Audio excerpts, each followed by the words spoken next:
बंदा आया कि भाई मैं ये पाक फ्री ऑफ कास्ट मेंटेन करना चाहता हूं।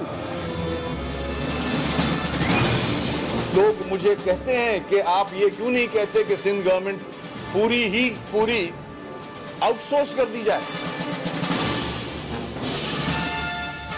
एमकेएम के लोगों की पार्टनरशिप में नहीं है बहरिया का आइकन टावर। किसकी पार्टनरशिप में है, ये आजाद मीडिया खुद पता निकाले।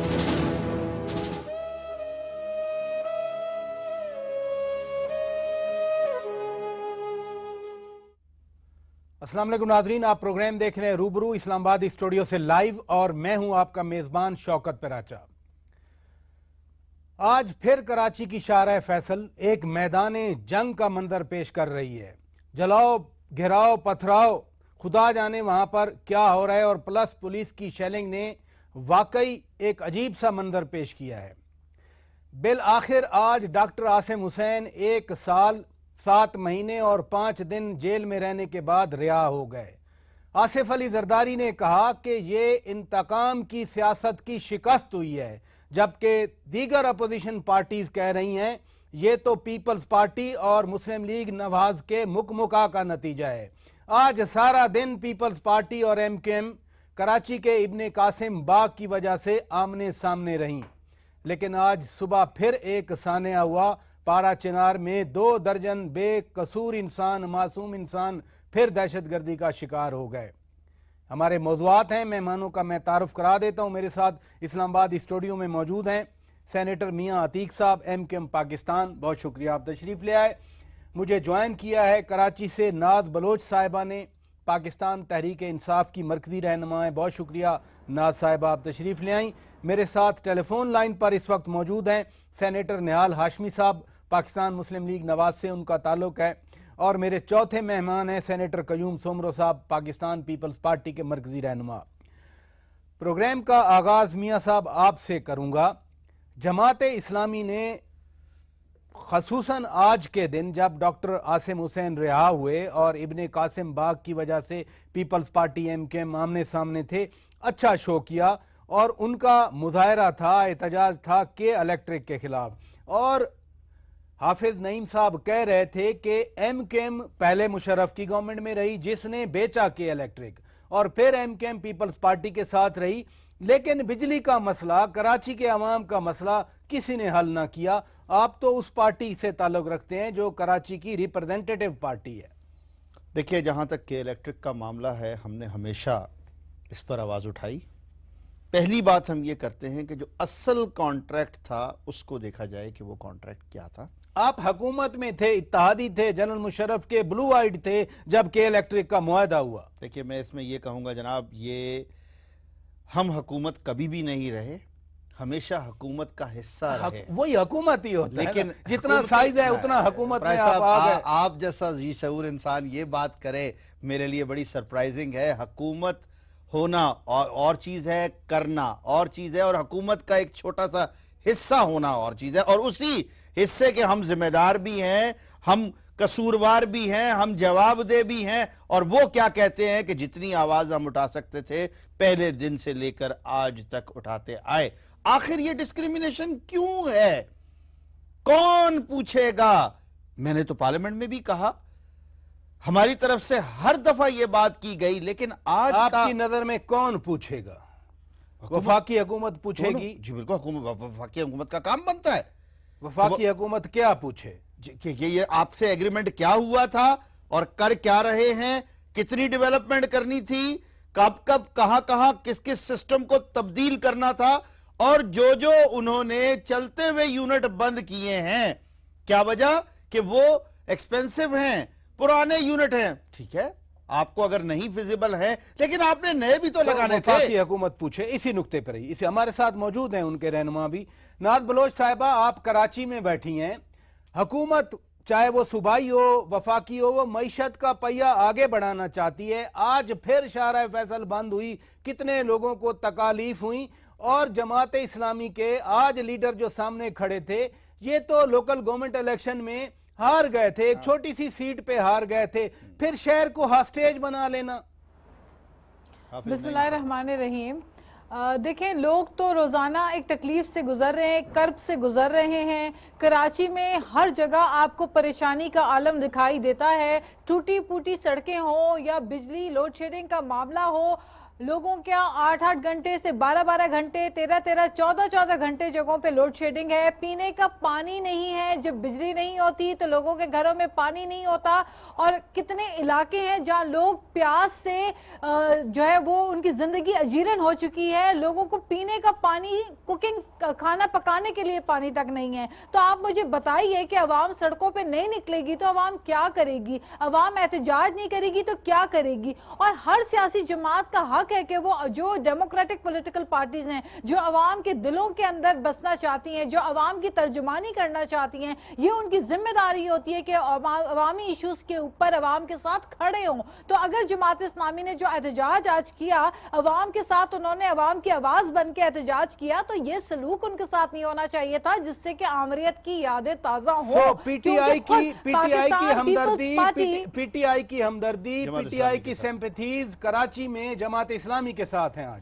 देखिए, बिल्कुल, क्योंकि पाकिस्तान पीपल्स पार्टी की हुकूमत होते हुए उन पे ये चीजें अच्छी नहीं लगती। ये नहीं जचता पाकिस्तान पीपल्स पार्टी को कि वो एक तरफ तो अपने आप को खुद आमरीत का शिकार कहते आए हैं, और हकीकत भी है कि पीपल्स पार्टी ने हमेशा आमरीत का सामना किया। जुल्फिकार अली भुट्टो शहीद ने और मोहतरमा बेनजीर भुट्टो साहिबा ने खुद आमरीत का सामना डट कर किया, और वो आमरीत के डंडे आप जमहूरियत में होकर अगर बरसाएंगे लोगों के ऊपर तो फिर क्या फर्क रहा? एक जमहूरी सियासी जमात के अंदर और एक आमरीत के अंदर क्या फर्क हुआ? और अवामी इश्यूज को अगर हुकूमत खुद एड्रेस नहीं करेगी तो आप खुद दूसरे सियासी जमातों को मौका दे रहे हैं कि वो अवाम के साथ आए, वो सड़कों पे निकले। वो क्यों मजबूर हो रहे हैं? इसी नुक्ते पे रहिए नात बलोच साहबा। सेनेटर निहाल हाशमी साहब, मियां अतीक सेनेटर हैं, आपके कॉलीग हैं सेनेट में, वो बराह रास्त कह रहे हैं कि वफाकी हुकूमत के इलेक्ट्रिक से पूछे, एमक्यूएम लोकल गवर्नमेंट रखते हुए नहीं पूछ सकती के इलेक्ट्रिक से। आज जो कुछ कराची में हुआ, शाहराह फैसल बंद हो गई, वफाकी हुकूमत लगता है कंसर्न ही नहीं है कराची के साथ उसका। बिस्मिल्लाहिर्रहमानिर्रहीम। पराचा साहब, मैं समझता हूं कि मेरे दोस्त ने जरूर ठीक बात की कि हमें पूछना चाहिए। प्राइम मिनिस्टर मोहम्मद नवाज शरीफ साहब का सबसे बड़ा कंसर्न ही ये है कि मुल्क से अंधेरे मिटा के रोशनियां लाई जाएं, और इस सिलसिले में हमने बेशुमार प्रोजेक्ट्स लॉन्च किए हुए, कुछ कंप्लीशन हो गई है, कुछ ऑन द वे है। हमारी बात तो के इलेक्ट्रिक से पूछने की हो रही है, एहतजाज तो के इलेक्ट्रिक के खिलाफ हो रहा है।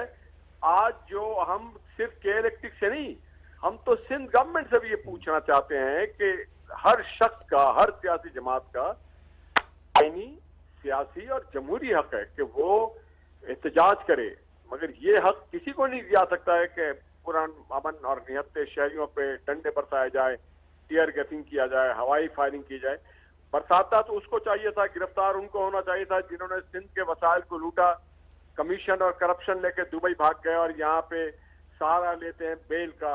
उनके ऊपर उनको गिरफ्तार होना चाहिए था जो गोल्ड का ताज पहन के घूमते हैं, जिनके करतूत काले हैं, जिन्होंने कराची को अंधेरा किया हुआ है, जिनकी सड़कें तोड़ दी हैं, जिन्होंने कचरा बनाया हुआ है। मैं समझता हूँ कि मैं इस एहतजाज के मुकम्मल हिमायत करता हूँ, साथ हूँ, और इंशाअल्लाह ताला सेनेट में भी मैं अपने दीगर साथियों के साथ मिलकर के इस मेहमाना सलूक पे भरपूर आवाज उठाऊंगा, और हमारी हुकूमत भी के सेनेटर साहब ये दुरुस्त है आपकी बात कि आपकी हमदर्दी आज एहतजाजियों के साथ है, बट माजरत के साथ आपके वफाकी वजीर बराए पानी व बिजली वापडा के मिनिस्टर कितनी बार कराची गए, कितनी बार कराची के मसाइल पर उन्होंने वहां इजलास किए, कितनी बार कराची में ये रोशनियों के हवाले से उन्होंने कराची के शहरियों का दर्द महसूस किया।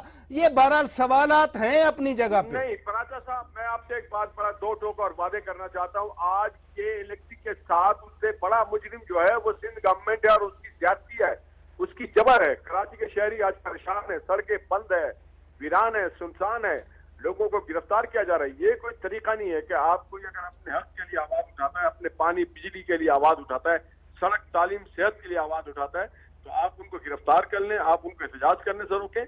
ये इंतहाई नामुनासिब, जितना रोकेंगे लोग उतनी शिद्दत से बाहर आएंगे। इसी नुक्ते पे रहिए, कचरा वाले भी बाहर आ जाएंगे, सड़क वाले भी बाहर आ जाएंगे। हाशमी साहब इसी नुक्ते पे रहिए, सेनेटर साहब इसी नुक्ते पे रहिए।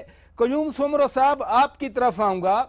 इसमें कोई शक नहीं है कि जमहूरी हुकूमत है। जमहूरी हुकूमत के होते हुए चाहे वो सूबाई हुकूमत हो, वफाकी हुकूमत हो, एहतजाज लोगों का हक है। जिनको पानी नहीं मिल रहा, बिजली नहीं मिल रही, उनका एहतजाज करना हक है। बेहतर नहीं था कि इनके साथ मुज़ाकरात किए जाते, उनके सामने बातचीत रखी जाती, अपना पॉइंट ऑफ व्यू उनका माना जाता, बजाय इसके डंडे बरसाए जाते, बजाय इसके टीयर गैस बरसाई जाती, बजाय इसके हवाई फायरिंग की जाती, बजाय इसके निहत्ते शहरियों को इतना टेरिफाई किया जाता।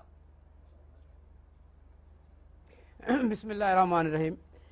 यहाँ पे 2-3 बातें हैं जिस पे बात करना मैं बहुत ज़रूरी समझता हूँ। पहले तो मैं अपने भाई नियाल हाशमी से बात शुरू करूँगा, और इत्तेफाक ये है कि मैं आज उसी माल रोड के करीब, आपका दफ्तर है आज टीवी वालों का, जिस माल रोड के ऊपर ब्लाइंड लोग जो बेचारे नाबीना थे, अपने हुकूक के लिए जदोजहद कर रहे थे, जिन्होंने यहाँ प्रोसेशन निकाला था, आज भी उनकी लाठियों की आवाज़ मुझे इसी माल रोड से, इसी आपके टीवी चैनल में सुनाई दे रहा है। और ये अपने ये जिस अंदाज में ये बात कर रहे हैं कि जी लोगों को, बेगुनाह लोगों को ये इन्होंने तशद्दुद किया है, ये अपने तशद्दुद सब भूल जाते हैं कि माल रोड पे इन्होंने क्या किया, यहाँ पे किसको एहतजाज करने का इन्होंने हक दिया, और यहाँ पे जो है उन्होंने अपनी गवर्नमेंट जो है यहाँ की, अगर वो गलत था, अगर लोगों के साथ क्या असर किया, आज वो हमें दर्श दे रहे हैं। आज हमें वो दर्श नहीं, मुझे हंसी इस बात पे आ रही है कि वो हमें दर्श दे रहे हैं, वो हमें सबक सिखा रहे हैं कि जमहूरियत इस तरह होती है, जदोजहद इस तरह होती है, हुकूमत इस तरह चलाई जाती है। खुद उनके करतूत में यहाँ से देख रहा हूँ, और इसी माल रोड पे मैं खड़ा हूँ जहाँ से आपका टीवी चैनल है। नंबर 2, जहाँ तक लोड शेडिंग की बात है, के लेटर की बात है, PMLN बराह रास्त जिम्मेदार है। उन्होंने लोड शेडिंग को खत्म न करने में एक जो है एक मुजरमाना गफलत का मुजाहरा किया है। 4 साल गुजर गए हैं, इन्होंने नाकामी के अलावा कुछ भी नहीं किया है। इनके वुज़रा मुसलसल झूठ बोल रहे हैं, इनके नुमाइंदे मुसलसल झूठ बोल रहे हैं, इनके यहाँ पे टीवी प्रोग्राम शो करने वाले मुसलसल कौम से झूठ बोल रहे हैं। और खुद शहबाज शरीफ साहब जो इंतहाई मोहतरम है, 3 मरतबा वो कह चुका था कि 6 महीने में बिजली अगर ना आई तो मेरा नाम बदल देना, अगर 2 साल में बिजली ना आई तो मेरा नाम बदल देना। आज हालत साहब सिंध के देही इलाकों में 20 घंटे तक बिजली नहीं है। इसी तरह पंजाब के देही इलाकों में, साउथ पंजाब में, यहाँ लाहौर में जहाँ मैं बैठा हूँ, यहाँ पे लोड शेडिंग हो रही है, इस्लामाबाद में लोड शेडिंग हो रही है। ये कराची की हम बात कर रहे हैं, नाकाम हो गए। जो आज हो रहा है, मेरा बुनियादी सवाल जो मैंने किया, आपने उसका एक लफ्ज भी जवाब नहीं दिया कि अगर लाहौर में नाबीना अफराद पर लाठीचार्ज हुआ तो आप खुद उसको गलत तस्लीम कर रहे हैं। जो आज कराची में हुआ वो भी तो फिर वो दुरुस्त है क्या? देखें, बात ये दुरुस्तगी की नहीं है। उन्होंने एहतजाज किया था। शाहराह फैसल की अहमियत आपको पता है कि वहाँ पे तकरीबन तमाम तर फ्लाइट्स का एक ही रास्ता है जहाँ पे लोगों को आना जाना आमद होती है, इसलिए उस रोड की अहमियत के हवाले से। लेकिन कोई इस तरह तशद्दुद नहीं हुआ है। 2 बंदे गिरफ्तार हुए हैं। इसको बढ़ा चढ़ा करके जिस अंदाज में पेश किया जा रहा है, इस तरह का कोई वाकया नहीं था। कोई उनकी मरकजी लीडरशिप नहीं थी, कोई उनकी सूबाई लीडरशिप नहीं थी। अगर चंद लोगों ने मुजाहरा किया था तो हमें उनके मुजाहरे करने पे एतराज नहीं है, लेकिन शाहराह फैसल पे बैठ करके रोड को बंद करना, लोगों को प्रॉब्लम में डालना, आमद रफ्त जो है लोगों की बंद करना, तो ये भी तो एक प्रॉब्लम है कि लोग अपने घरों तक नहीं जा सकते, अस्पतालों तक नहीं जा सकते, एम्बुलेंस को रुकवाना, इस तरह ये मुनासिब रवैया नहीं था। एहतजाज करने के बहुत सारी जगह हैं कराची में, वहाँ एहतजाज हो सकता था और हमेशा एहतजाज होता है। और पाकिस्तान पीपल्स पार्टी डेमोक्रेटिक गवर्नमेंट है, कभी उन्होंने गैर जमहूरी अंदाज में को अपनी गवर्नमेंट नहीं चलाई है। हमेशा अवाम की राय का एहतराम किया है, अवाम के एहतजाज का एहतराम किया है, अवाम के हुकूक के लिए हमेशा पीपल्स पार्टी खड़ी रही है, साथ खड़ी रही है। डॉक्टर साहब इधर ही रुकिए। नादरीन, ब्रेक का वक्त हुआ है, ब्रेक लेते हैं। ब्रेक के बाद जब वापस आएंगे इन्हीं मौज़ूआत को आगे बढ़ाएंगे। ब्रेक के बाद स्टे विद अस।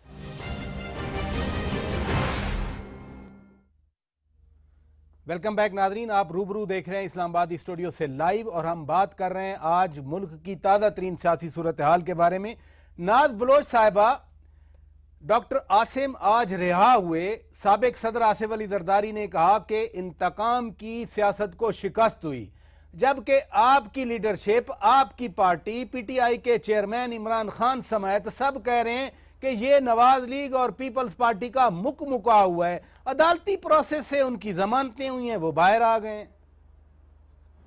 देखिए, हामिद काजमी साहब का बाहर आ जाना, अयान अली का बाहर चले जाना, शर्जील मेमन का मुल्क में वापस आ जाना, और अब डॉक्टर आसिम का जेल से बाहर बाइज्जत तौर पे या जमानत कह दें उनकी जो हुई है इतने अरसे के बाद, और बहुत ही स्ट्रॉन्ग किस्म की, तगड़ी किस्म की तफ्तीश के बाद, और काफ़ी कुछ उनके उगल जाने के बाद जो वो बातें उन्होंने बताई हैं, जो उन्होंने चीज़ें एडमिट की हैं, फैक्ट्स रेवलेशंस के बाद जो है अब उनको जमानत मिल गई। ये सारी चीज़ें तो देखें, कौम सब चीजें देख रही है, समझ रही है। मसलन क्या रेवोल्यूशन हुई है, क्या रेवोल्यूशन हुई है नाज बलोच साहब, उन्होंने क्या एडमिट किया है? अरबों रुपया कश्तियों में यहाँ से दुबई गया, घरों से अरबों रुपया निकले, किस तरीके से सरकारी जमीनों पे कब्जे हुए, खाते बदली किए गए, और किस तरीके से रिकॉर्ड्स गायब किए गए, और करप्शन जो अरबों रुपए की हुई, वो सारी चीजें खुल के सामने आई। और नेशनल एक्शन प्लान में कड़े तौर पे कहा गया कि जी ये सिर्फ टेररिज्म, दूसरे इकोनॉमिक टेररिज्म को भी पकड़ा जाएगा, सिर्फ दूसरी टेररिज्म नहीं बल्कि इकोनॉमिक टेररिज्म, मईशत के ऊपर जो दहशतगर्दी की गई है उन लोगों की भी पकड़ होगी। ये बड़ा इंपॉर्टेंट मुद्दा आपने उठाया। मुझे मुकम्मल करने दें, मुझे एक बात मुकम्मल करने दें। देखिए, बात तो दुरुस्त है, जबकि बड़े मगरमच्छ को छोड़ देंगे तो छोटे मगरमच्छ और छोटी मछलियां तो शोर मचाएंगी। जब मियां मोहम्मद नवाज शरीफ के ऊपर जो पैनामा केस के अंदर मामला चल रहा है, और matter is in the court, वो मामला इस वक्त कोर्ट में है, लेकिन जब इदारे काम नहीं कर रहे और कोर्ट कह चुकी है कि नैब फौत हो चुकी है, तो फिर कौन सा इंसाफ, कहां का इंसाफ, इधर ही रुकिए नाज बलोच साहिबा, तो ये आपने इकोनॉमिक टेररिज्म की बात की। नाज बलोच साहिबा, मैं जवाब ले लूं, इकोनॉमिक टेररिज्म की आपने इंपॉर्टेंट बात की। सेनेटर निहाल हाशमी साहब, हमें यह बताया गया था कि कराची से 280 अरब रुपया करप्शन का आता है और वो टेरर फाइनेंसिंग में इस्तेमाल होता है। नाज बलोच साहब अभी इकोनॉमिक टेररिज्म की बात कर रही हैं, आज उनका रिहा हो जाना, क्या माजी के दावे गलत थे या क्या चीज थी? पीटीआई तो मुकमुका कह रही है, पीटीआई कहती है कि मुस्लिम लीग नवाज और पीपल्स पार्टी में मुकमुका के नतायज हैं ये सारे। शाकिब भाई, बात बुनियादी तौर पे ये है कि credit goes to Mohammad Nawaz Sharif के, इसके माने इदारे आजाद हैं, गवर्नेंस बेहतर है पाक की, अदालतें आजाद हैं, खुद मुख्तार हैं, हमारे जेर असर नहीं है, ना हमारे यहाँ धौंस और धांधली है। अगर अदालत किसी मौके पे किसी मामले में अपना फैसला साबित करती है, उसे अगर मुका कहा जाए, तो फिर इमरान खान साहब के खिलाफ मेरे ख्याल से या उनको चाहिए कि एक कमीशन फायर किया जाए, क्योंकि ये बहुत बड़ा इल्जाम है पाकिस्तान के आज़ाद अदलिया पे। हाई कोर्ट हमारे जेर तहत नहीं है, हमारे मातहत नहीं है। आइन हर किसी को इस बात की इजाजत देता है कि वो बेल आउट हो या अपने मुकदमात का दिफा करे या पैरवी करे। अगर किसी को अदालत ने बेल आउट किया है तो मैं समझता हूँ कि पीटीआई के दोस्त अदालत से बराह रास्त मुखातिब हो कि आप इनको नहीं छोड़ें या इनको छोड़ दें, हमारी मर्जी से आप किसी को रखें या किसी को बरी करें। तो मैं ये समझता हूँ हमारे में इतनी जरूरत नहीं है कि हम इदारों की आज़ादी को तलब कर सकें। ये हम नहीं समझते कि ये कोई आईनी, कानूनी, जमहूरी या सियासी बात होगी। उनका हक है कि वो चाहें तो उनको कोई भी रिलीफ मिले, अगर अदालत ना चाहे तो उनको रिलीफ ना मिले। ये क्रिस्टियानी बिल्ली खंबा नोचे। खान साहब को पता लग गया है कि केपी में उन्होंने कुछ नहीं किया है, और उनके हाथ से जिस तरह रेत निकल जाता है मुट्ठी से, उनके हाथ से ये 4 साल बहुत बुरी तरह से निकल गया है। और इस दौरान कोई भी कंकर उन्होंने फंसाया नहीं, कोई भी डेवलपमेंट का काम नहीं किया, यहाँ तक के दरख्त भी नहीं लगाया, और यहाँ तक के एहतसाब हाशमी साहब 1 अरब दरख्त लगे हैं, 1 अरब दरख्त लगे हैं हाशमी साहब, 1 अरब दरख्त लगे। पंजाब में सिर्फ 10,000 लगाने का कहा है क्योंकि पंजाब में पकड़े जाएंगे। बहरहाल आपने दुरुस्त फरमाया कि अदालत का फैसला है, अदालत का फैसला तो काबिल एहतराम है। बहरहाल मियाँ साहब जी, डॉक्टर आसिम हुसैन पर यह भी इल्जामात लगे थे कि उन्होंने दहशतगर्दों को इलाज मुआवजा फराहम किया, फैसिलिटेट किया दहशतगर्दों को, और जिन लोगों के नाम आए थे उनमें से कुछ आपकी पार्टी के भी लोग मैं थे। याद दिलाता चलूं, वो उन्हीं में ही रऊफ सिद्दीकी भाई और वसीम अख्तर भाई को डायरेक्टली चार्ज किया था, मुझे मालूम है, और उनकी बेल इनसे पहले हो चुकी है, लेकिन वो केस अभी भी चल रहा है। मुझे सिर्फ एक चीज बताइए, क्या हमने एक दूसरे पर सिर्फ और सिर्फ इल्जाम दर इल्जाम की सियासत करनी है, या कभी हमने कोई ऐसे सबूत भी लाकर देने हैं कि जिसमें जाकर अदालतें जो हैं, फैसला तो अदालतों ने करना है। अब दूसरी चीज मुझे ये बताइएगा, अभी आपने खुद माशाल्लाह बड़ा अच्छा सा फिगर दिया, 1 साल 7 महीने 5 दिन, ठीक है जी, डॉक्टर साहब को बंद किया गया, जेल में रखा गया, जो अजियत देनी थी दी गई, ठीक है, लेकिन क्या आप सारी जिंदगी एफआईआर की बुनियाद पर, इल्जाम की बुनियाद पर, क्या सारी जिंदगी किसी को अंदर रखेंगे? ये कहां का इंसाफ है? दूसरा, वफाकी कवानीन में अंदर रखा गया, आपको याद है, आप पास करने वाले थे पाकिस्तान प्रोटेक्शन एक्ट, जी बिल्कुल, पाकिस्तान एक्ट के तहत, जो है एंटी टेररिस्ट एक्ट के तहत, आज आप मुझे बता रहे हैं, पीटीआई को बता रहे हैं, दूसरों को बता रहे हैं, और बात करना चाह रहा हूं, वफाकी कवानीन के तहत अंदर रखा गया था। एक सिर्फ जुमला सुन लीजिएगा, अगर वो वाकई में ही किसी चीज में इन्वॉल्व हैं तो फिर पहली बात यह है कि अदालत ने क्यों उनकी जमानत ली। अब एक चीज, मुकमुका चले जी, मुकमुका हम भी कह देते हैं, हम भी मान लेते हैं, लेकिन कहीं से साबित तो करें कि कौन सा मुकमुका। आप जरा सुनिएगा, एक तरफ तो कहा जाता है पीपल्स पार्टी का ये हो गया, ये हो गया, ये हो गया, जरा नवाज शरीफ साहब का भी फायदा बता दें कि उनका क्या फायदा है, उनको कितने जो है ना वो बक्से मिल गए पैसों के, उनके कौन से कोई काम हो गए, उनके साथ क्या कर लिया गया। अगले किसी प्रोग्राम में इस पे बात करेंगे जरूर, ये खाली वन साइडेड बात ना करें। कौन सामने बैठे वन साइडेड मैं बात नहीं कर रहा, वो उनका आर्ग्यूमेंट है, मैंने आपसे मैं अपनी बात कर रहा हूं कि कोई भी इल्जाम लगाए तो वन साइडेड बात ना हो। जब भी आप सामने उनके बैठे वन साइडेड कौन बात कर रहे हैं? बलोच साहब ने बात कर, आप जवाब दे रहे हैं। मैं खुलकर ये बात कहता हूं, देखिए आप जरा मुझे ये तो बताइए कि इसमें पीएमएलएन का बिलखसूस नवाज शरीफ साहब का कौन सा मुफाद हो रहा है? जवाब ले लेते हैं जी। साहब मैं इसका जवाब दे दूं जरा? जी मैं इसका जवाब देना चाह रही हूँ। उनका फायदा यह है कि पनामा का फैसला आने वाला है जी, पनामा का जो फैसला आने वाला है वो भी सबको पता है कि क्या आने वाला है। वो तो कह रहे हैं कि ये हमारे हक में आ रहा है। आपकी बात सुनिए, आप भी बता दिया सुप्रीम कोर्ट ने जनाब, वो कह रहे हैं आपको इत्तला जिस तरह आप कह रहे हैं कि उनके खिलाफ आ रहा है, उसी तरह वो कह रहे हैं कि हमारे हक में आ रहा है। मुझे तो नहीं समझ में आ रही है कि किसके हक में आ रहा है। बोलने दें, बात करने दें। देखिए पनामा का फैसला किसके खिलाफ आता है, किसके हक में आता है, अलबत्ता आ जरूर रहा है, और वो पाकिस्तान का मुस्तकबिल जो है वो पनामा का फैसला तय करेगा।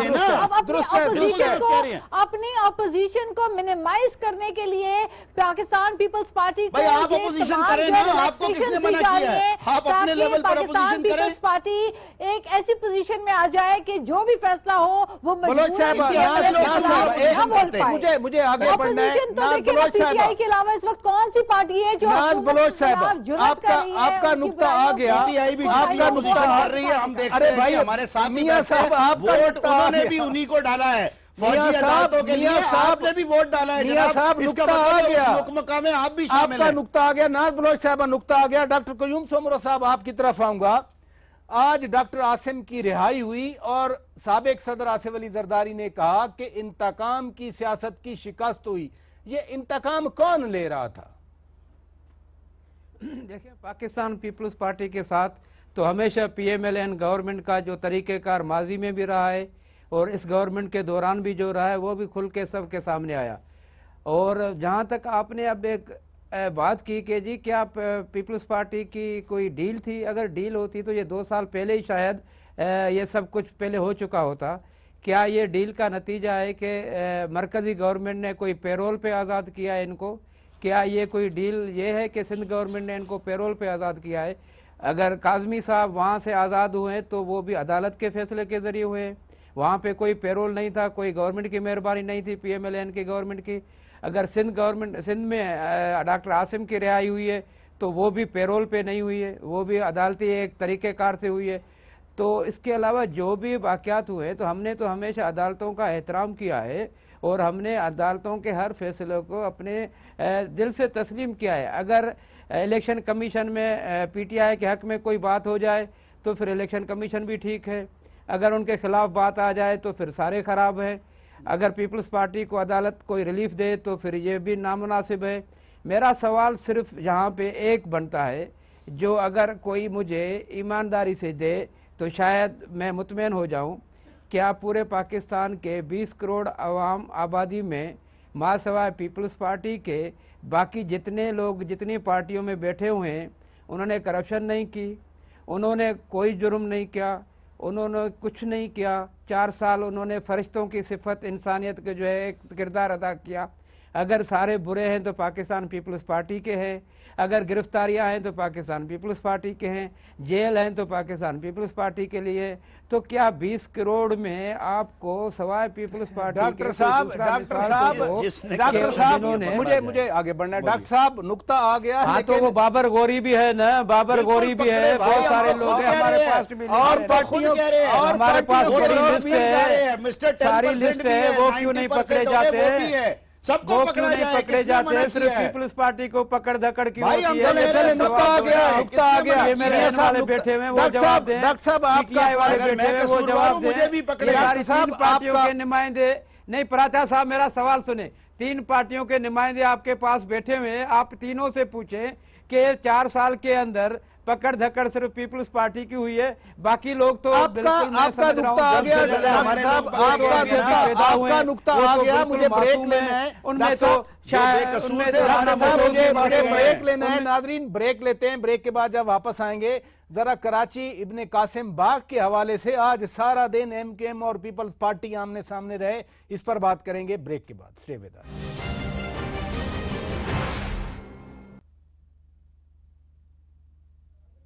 वेलकम बैक नाजरीन, रूबरू आप देख रहे हैं इस्लामाबाद स्टूडियो से लाइव। हम बात करेंगे कराची के इब्ने कासिम बाग के हवाले से। सारा दिन कंट्रोवर्सी चलती रही।